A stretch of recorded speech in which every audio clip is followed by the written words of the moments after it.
Hey y'all, welcome back to another week of Weekly Hyperfixations. Believe it or not, we're on week 30, which is insane to me. This will be a Superman focused episode. I'm gonna assume because of my ADHD, we're gonna call this a spoiler filled episode for Superman.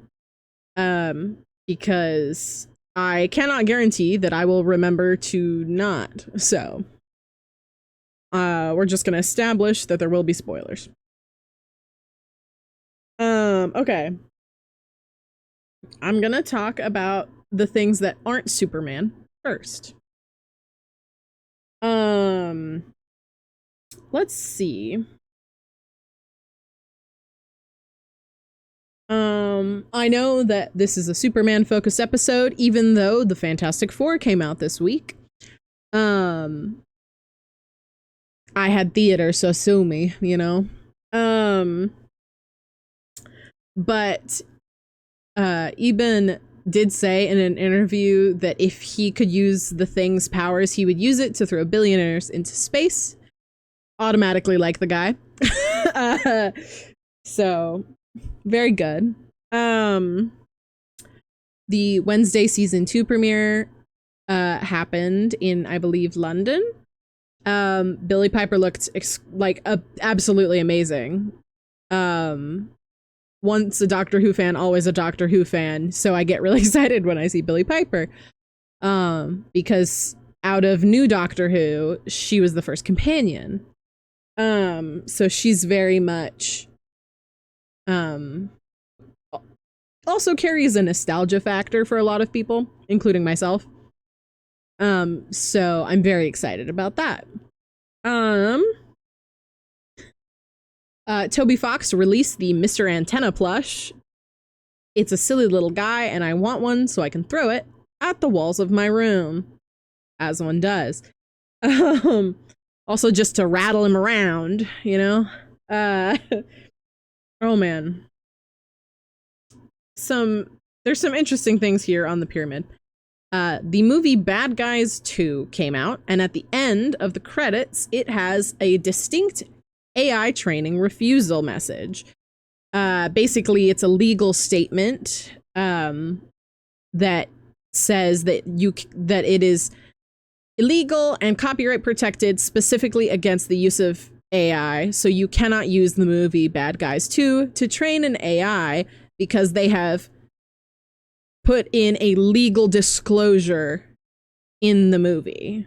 So, and I saw this via someone quoting the post saying this should be the standard for all films, and I agree.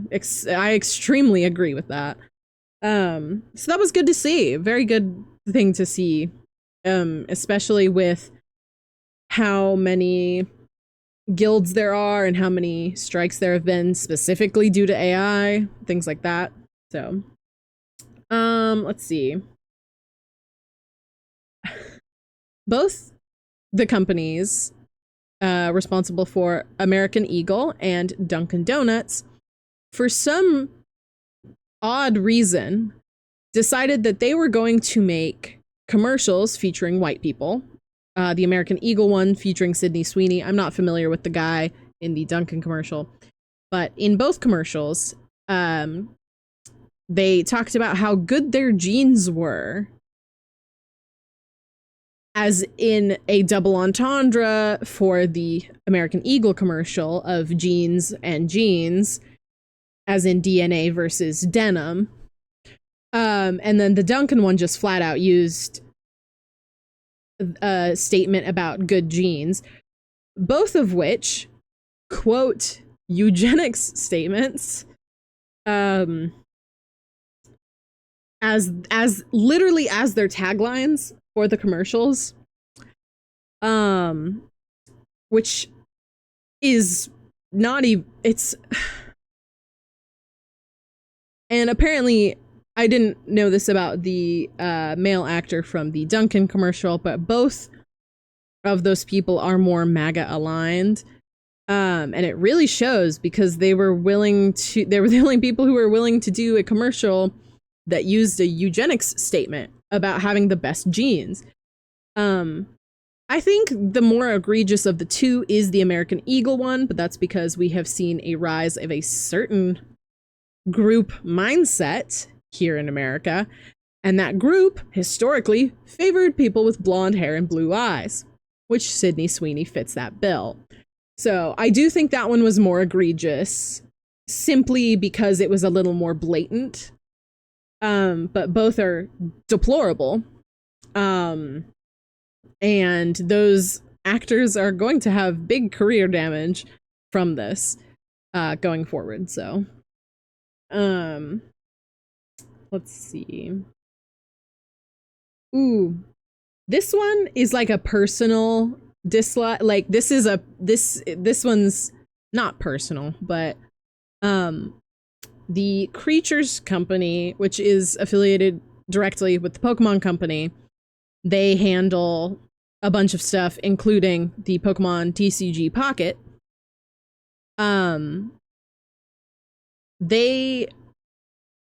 A little bit of background on how card design works. The company is required to provide the reference material for cards.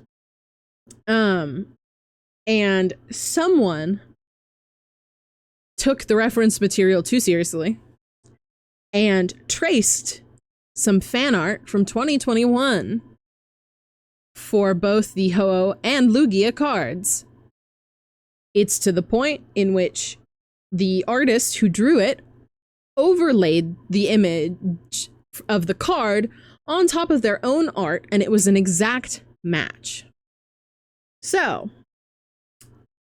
Pokemon put out a statement discussing it and that they would fix it, and those cards currently do not have art in the Pokemon TCG app. They are replaced by placeholders, but this just feels like a case of either this person didn't properly understand the rules of using the reference material that Pokemon has put out. Also, they gave reference material that was fan art and not official Pokemon art.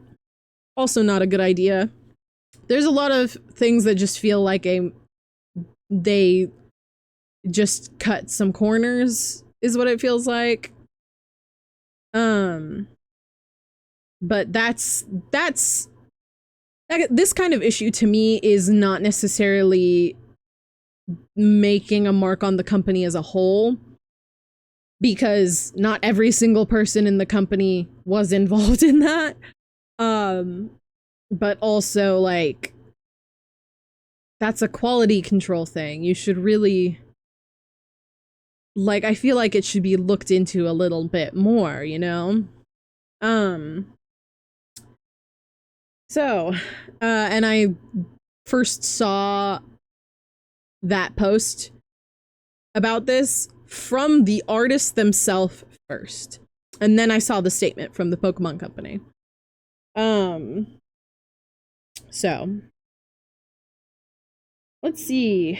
Have I covered everything that isn't Superman? Yes. All right, here we go. Superman.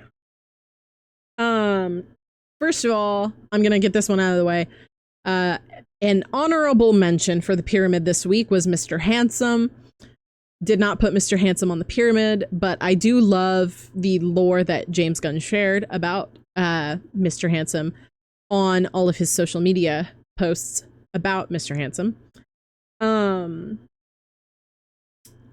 I absolutely love it. Really, just the post detailing where Mr. Handsome like comes from, like why he's in the movie, that alone tells so much about Lex Luthor as a character, like an immense amount. And you don't even, I'm glad that he didn't take the time to put that full detailing into the movie, but they still included it in the movie because people who are fans will genuinely be following, you know, anything James Gunn posts and see that. So, let's see here. 5 stars. I haven't put in my Letterboxd review for Superman, but I am going to give it 5 stars. Haven't felt this way about a superhero movie in a hot minute.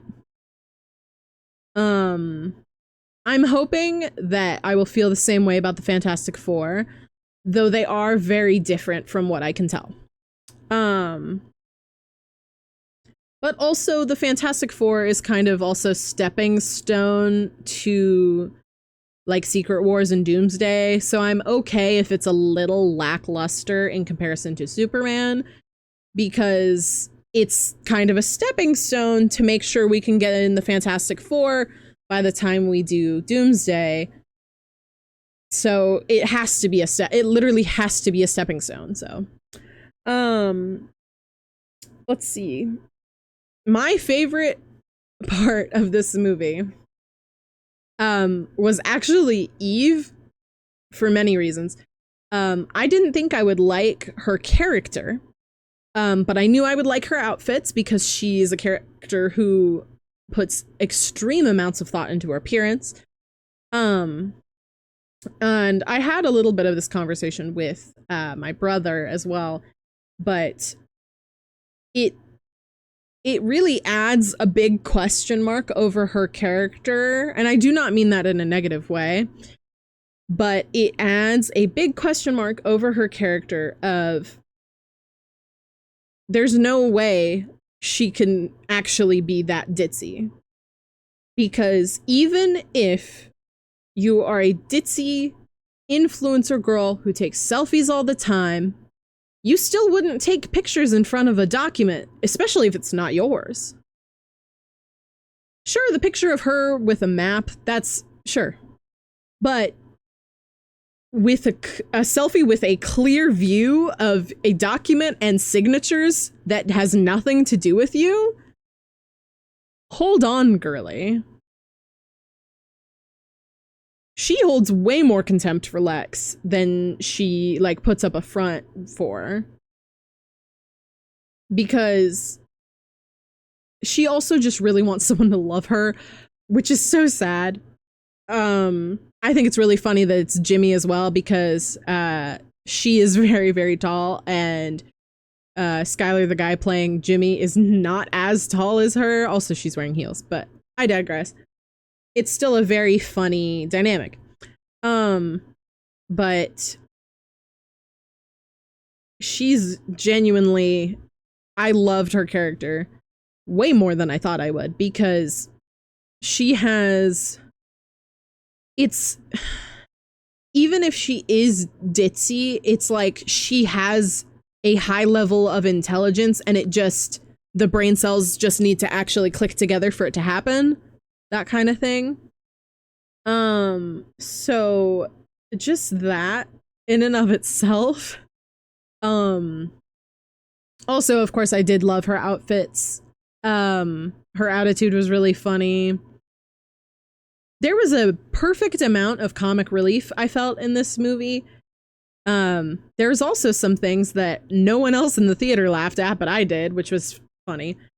But it was just like, you know, Lex Luthor does something that looks a little ridiculous, so I laugh at it, and then no one else is, and I'm like, oh, okay, guys. I think that may be a side effect of me having actually read Superman comics before. Not a bunch of them, but I have read a couple. So just seeing Lex be a little bit more like pouty and obsessed, there were a lot more funny moments with that.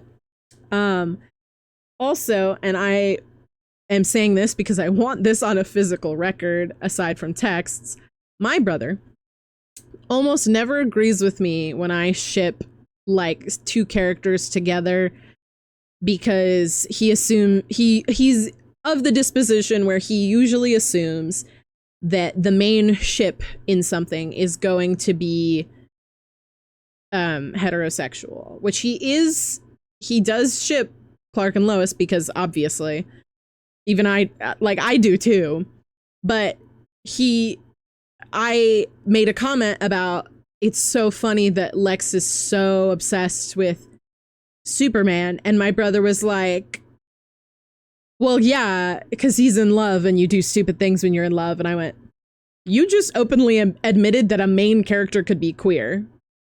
I didn't even mention it first. Like, that was a big moment. But I think that's really funny because the way they mention, that James Gunn and like has written the bits and pieces about Superman and Lex's, like, what the connection is there, are like Lex going like, yeah, I've been studying him for 10 years. Scoozy? At one point, even Superman goes, you're obsessed with me. Dude, that's kind of creepy. Like, or whatever it is he says. But it's to that exact effect. It's like really blunt and straightforward. It's so funny. But I like that this Lex, like, clearly he doesn't just feel like a stone cold businessman. That man, like Lex Luthor in this movie, clearly has, like, wasn't loved by his parents or so, like, it's very clear that he has issues with not having enough attention. And a lot of times in portrayals of Lex Luthor, it just kind of feels like he's cold and he wants to best Superman out of vanity and not out of the desperate need for attention. So I really enjoyed that. That was beautiful. I'd like to shout out, I mean, this whole fucking part is a shout out to James Gunn, but making Guy Gardner likable? Dude, how the hell did you do that? Like, outside of his origin story, Guy Gardner sucks. And that's like that's the bit, is that he sucks. That's why, you know, that scene in the trailer where Guy Gardner uses the Green Lantern powers to flip over a truck, and it's like a hand in the shape of a middle finger. That's just Guy Gardner. And I did not at all think that he would be even vaguely likable in this movie, but he is. Mostly for his actions towards the end of the movie where he's helping, and not just being a dick. And I know that it's still probably out of vanity reasons. He actually kind of seems to have a similar motivation to Lex Luthor in that he wants attention on himself. But there's just something like extra about this Guy Gardner, and I can't quite put my finger on it. But also, like, you know, when and I know I said spoilers before, but this is like a big one. But when Lex steals the message from Kal-El's parents, and the engineer fixes it so you can hear the second half of the message, which Clark has never heard before. You know, Superman goes into the lobby of a building and kind of just stands there feeling the impact of what has just happened. And, you know, Mr. Terrific, Hawk Girl, and Guy Gardner go in there to, you know, talk to him. And Guy immediately makes it so the public can't see in the windows. That's a weirdly nice gesture for Guy Gardner, I feel. Now, knowing Guy Gardner's backstory, that does make some sense. Guy Gardner's backstory is like crazy, by the way, and I'm talking the original backstory, not the New 52 backstory, because that doesn't necessarily, there's a lot of people who do not hold any New 52 backstory to weight, but like, this is the big thing that surprised everyone in the household when I told them. Guy Gardner, canonically, has both an English degree and a psychology degree, and he has taught children He has been a social worker and he has taught disabled children. I don't know what the fuck happened. But this James Gunn's directing of Nathan Fillion for this Guy Gardner feels like, despite him being an asshole, there's still some of that teacher in there. There's still some of that compassion that he just, regardless of how like asshole he is, it's still there. And being able to convey that in a way that makes people like Guy Gardner, the Guy Gardner, really? Y'all, let me just tell ya, Tumblr is eating this shit up. Is it partially because it's Nathan Fillion? Yes, but this is the first time I've seen a portrayal of Guy Gardner that has even an ounce of compassion in his blood. So that was crazy to me. I should move on to the pyramid at this point. There's so much that I liked about this movie. I will say I'm very surprised about how Jimmy was characterized. Both Guy Gardner and Jimmy were categorized in ways that I did not fully expect. And I've talked about Guy Gardner, but with Jimmy, my perception of Jimmy from reading comics and seeing a couple things is that Jimmy is a pretty silly, goofy guy. He wasn't in this. Like, he's a little silly, but like, he's like, he's simultaneously serious. He's simultaneously too serious and not serious enough, because all of these women flirt with him and Eve is in love with him. He doesn't seem to give it. He's not serious about any of that. He is way too serious about his career, clearly. Which is just felt like an interesting angle for Jimmy. I'm really excited to see where that goes, though. According, my partner and I were looking up, like, because Jimmy was ignoring women to the point in which I was like, so what's going on here, Jimmy? I was like, does this Jimmy just not like girls? That's fine. And then I was like, actually, has Jimmy ever canonically gotten with anyone in the comics? Yes. She's not human. And I went, oh, okay. Okay. Understandable. Have a great day, Jimmy. I just thought that this Jimmy being so focused on beating Lex was such an interesting angle, because I perceive Jimmy as being so silly, goofy, hard to take him seriously kind of thing, and he wasn't, which was just so interesting to me. Okay. I said I was gonna focus on the pyramid, and then I talked about Jimmy more. First step on the pyramid this week is Metamorpho, because just the understandable fear that, like, I don't want you to talk to me. I need to focus on what I'm doing because I am afraid for my son's life. And the very human breakdown after seeing that one man get killed, and then going from that to, okay, he will kill me regardless of, like, the full realization that Lex Luthor isn't just saying he'll kill me, but he actually will. And that kind of kicking Metamorpho into overdrive and being like, I need you to help me get to my son. And then they, they get out and all that.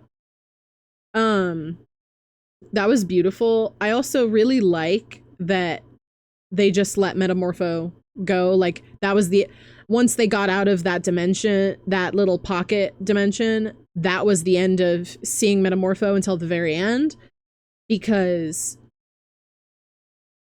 it just, like, establishes that, like, yes, this is a story that happens. Story for another time. Thank you for not overloading too many characters into this. You know what I mean? Because, like, Cat Grant, Lombardi, like half of the Daily Planet people were really only in like a couple scenes and didn't have as much as I thought they would. due to like the poster marketing specifically, which I thought was interesting, but also there's the potential that they might do a spin-off series with Jimmy working at the Daily Planet. So then, yes, it makes sense that we didn't get a huge amount of characterization on half of the Daily Planet, because there's plans to develop those characters in the future. And that plan has already been settled. Or it's been settled that there will be a plan to characterize them more deeply. So I really liked that they didn't overstep on how much time they gave Metamorpho. And they heavily implied that Metamorpho would be seen again because they have Metamorpho join the Justice Gang. That little bit was also really cute. I liked that.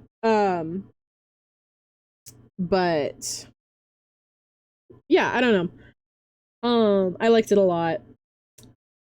Next up on the pyramid is Jimmy, because what was that characterization?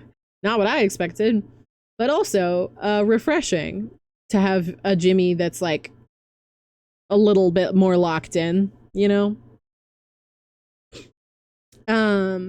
Jimmy is also just, Jimmy has been on the pyramid at least once before, but now he's much lower on the pyramid because it's not the Jimmy I was expecting, but it was the Jimmy that was necessary. You know what I mean? Also, this entire pyramid is specifically a Superman-centric pyramid, but it does not include the main three characters, because I wanted to be very clear to not talk about the main three characters, because I've talked about both those characters and their actors multiple times on the pyramid, and I wanted to highlight characters that aren't the main character. Next up on the pyramid is Hawk Girl. First of all, I'm glad they didn't like make her make any jokes or have anyone make jokes about her. I was really worried that was going to happen and that people wouldn't take her seriously, but then she got to turn a fascist into a street pizza, so I really like that. I'm also really glad that they had her doing the hawk screeching. I didn't expect them to do that at all. And I'm glad they leaned into that because it makes it feel more comic booky. And that's what I enjoy in a movie like this, is things where you have to suspend your disbelief. You're not trying to pretend that this is closer to real life. You are putting Hot Girl in there as is. And I really like that. It was so good. I also just really like any of the background shots of the Justice Gang fighting things. Those were all really good. Because I feel like we don't often witness superheroes fighting things within the same city, but being separate from other heroes like that. Like if we had an Avengers movie, but then you see across town a different group is doing something, we don't get that, really. If there's a problem, usually the team that's centric to the movie is taking care of it. All the heroes in the movie are there participating. So it was very refreshing to just have that in the background, as like there's so many problems that like either you need to be more spread out, or like, oh, it's just an interdimensional imp, they don't need my help, so I don't have to be there. Sure, you could, but you don't have to. And I liked that a lot. But I really enjoyed seeing Hawk Girl fight in particular, mainly because I feel like there's not a lot of characters that we get to see in canon that have not guns. I really hope they give Nightcrawler swords. for Doomsday, which is like such a stretch at this point because that Nightcrawler just didn't do that, but I do want a Nightcrawler that has the swords. But seeing Hawkgirl have her mace was a delight. Because it also kind of shows that, like, hey, she may be a hero, but she's not fucking around, dude. And it's also an excellent weapon to use with her skill set. It's not as uncontrollable in the air as a flail would be, that kind of thing. So that's why Hawkgirl's on the pyramid. Next up on the pyramid is Guy Gardner. Yeah, how'd you make him likable? Also, he was somehow uptight, unlikable, likable, and nonchalant all at the same time, which was really interesting on a lot of levels. But also just seeing Guy Gardner not, like, I'm surprised he didn't mention any of the other lanterns. He did mention his oath several times, but as Hawkgirl says, he brings up his oath whenever he doesn't want to do something and pretends he can't because of the oath. But, yeah, I really liked the characterization of Guy Gardner in this. Also, just because you took a hero that is classically very unliked by literally everyone, canonically and and real world, and made him a little bit likable. I didn't hate his presence, which was interesting. He was a dick, but I can get over that, you know? Like, it's not like I wouldn't watch something that has him in it just because he's in it. I would still watch it. Like, it's not like I'm repulsed, you know, which is what I expected to be. So that was nice. Next up on the pyramid in our number 2 slot is Eve, because she is either so unbelievably smart and just pretends not to be, or she is so unbelievably smart, but there's just something not working in there. So it only works like, she has big brain moments, but it's like on a subconscious level. It's really interesting. Also best dressed of the movie, obviously. Yo, her costumer nailed it. Thank you. Big shout out to the costumers in general, but whoever was dressing Eve specifically, yes, please. I really hope we get to see some of the sketches for, like, concept art for, like, any of the superhero suits and stuff like that. Because first of all, I just love seeing those, but also I really want to see the ones for Eve specifically. She was kind of also giving Legally Blonde a little bit. She kind of feels like an Elle Woods a little bit. Very much like that. And then our top of the pyramid, no one should be surprised because he was easily the most likable character that wasn't in the main 3. Our number 1 spot on the pyramid is Mr. Terrific. First of all, dude's fly as hell and also smart as hell. Yo. But, like, also just him not taking any bullshit from anyone is really good. Him understand, like, the fact that he's in a contractual group and still went, I know better, I'm going to help you anyway. Because A, not stupid. B, piss Guy Gardner off. Always choose that option. I really love how much they utilized Mr. Terrific. Also, just, like, the little things he said whenever he was interacting with Lois that were, like, he clearly thinks of them as, like, base level knowledge, but it's, like, way beyond a base level knowledge, and he just doesn't recognize that. Especially him going, oh, the controls for the ship are easy and intuitive. Maybe to you because you fucking designed it. Maybe because you're, like, an astrophysicist level smart. Yeah. Lois is a journalist. Like she gets the hang of it, but like not quite intuitive, you know? I really liked all of his little characterizations. I really liked every little quip he had revolving around crypto. Those were really good. The scene where he fights off an entire base while Lois just has to stand there and watch because she can't do anything was really fun because it was a bit humorous because she was just kind of standing there.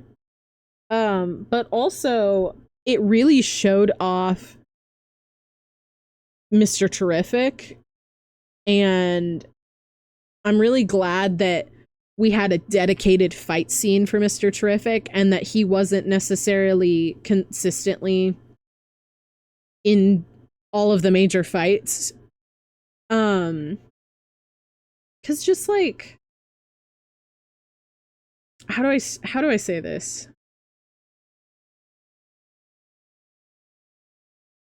Every time that they were like, okay, this is going to be some dedicated moments for Mr. Terrific, they were all really good, not just structurally or script wise or theme wise, but like it felt like he was just another character in the movie, even though he was most certainly essential. Like most of all of that would not have worked if Mr. Terrific was not there. Because it would have taken Clark much longer to figure out how to get out of the pocket dimension, or he would have to wait for someone else to get out of the pocket dimension, and also he's fighting in the middle of that and all this stuff. So genuinely, I don't think they would have saved the world if not for Mr. Terrific being there, because as they highlight in the movie, brains is better than brawn, but that statement goes so far, that statement stretches over the whole movie, not just those moments with Ultraman. Also, I really loved the Ultraman scenes, but it was really good. So that's why Mr. Terrific is on the pyramid. Also just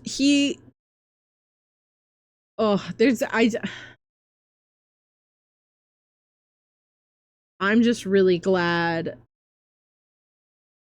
that Mr. Terrific played such an essential role in the movie, especially since, like, when you have a big superhero movie like this, it's really easy to sideline characters, and this movie successfully does not sideline any of them, which is really good. But Mr. Terrific was easily my favorite. So he was my favorite of the Justice Gang. I think my favorite civilian was Eve, for sure. It's a good time. That closes out our pyramid. Thank you for sticking with me through my ranting about Superman 2025. As expected, this was pretty much all I thought about this week. To be fair, I did see it yesterday, but you know, whatever. Yeah, thanks for sticking with me through all that. Also thanks for sticking with me for 30 weeks of weekly hyperfixations. That's a lot. We are 22 weeks short of a year, which is also crazy. Oh man. I can't believe we're more than halfway through the year already. It feels crazy to me, but I'm excited, you know? There's just been so much moving forward, like the play that I was working on. Our final run was this past Sunday. It was really wonderful. Everyone did an amazing job. I was able to tolerate that one guy I don't like for the duration of that, and now I don't really need to be around him for a while. Thank God. Uh, um, both our leads, who were the detectives, did really well. Especially with how much they had to deal with. Oh, just because they have so many lines. I think they were the two most line dense characters. And that's a lot, especially since both of them are fairly new to performing on the stage, specifically at the theater that I participate at. They had both been in productions on stage before, but relatively new to this specific theater. They both did amazing. I just remembered that one of them literally jokingly said, "Why am I never mentioned on like the pyramid or whatever it was?" And I was like, "Well, first of all, you're a real I'm not gonna say your real name, but I forgot that we had that conversation, and I mentioned him anyway." But it was a really good show. I also did a lot backstage in that show. I helped with costuming, I helped with sound operating, and then I was the prop master. So I did a lot. And like, if anyone watching knows me personally, you know I'm itching to be on the stage rather than backstage, because first time on stage I was like 4 or 5, and up until my freshman year of college I had always been on stage and not behind the scenes. But since I've been participating with this theater, I've only been behind the scenes, so I'm slowly getting that itch to want to be on the stage. Which, a matter of time, but it's a good time, regardless. I said time way too many times. Case in point. But thank you all for watching. A little longer of an episode than we've been having, but Superman. So yeah, I will see you all next week, same time, same place. Thank you again for watching. As per usual, if you enjoyed the video, giving it a like or even a comment or even a subscription does definitely help motivation. And also just like the fact that you're watching on its own is very important to me, and I thank you all for doing so. Because I love doing this, and that extra motivation is always it inspires me to keep going, and it helps me to consistently uphold my passion for it, which, as someone with ADHD, it's a little difficult, so thank you. Like I said, I'll see you next week, same time, same place. Thanks for sticking around for this week's Hyperfixations, and see y'all next time. So bye, y'all.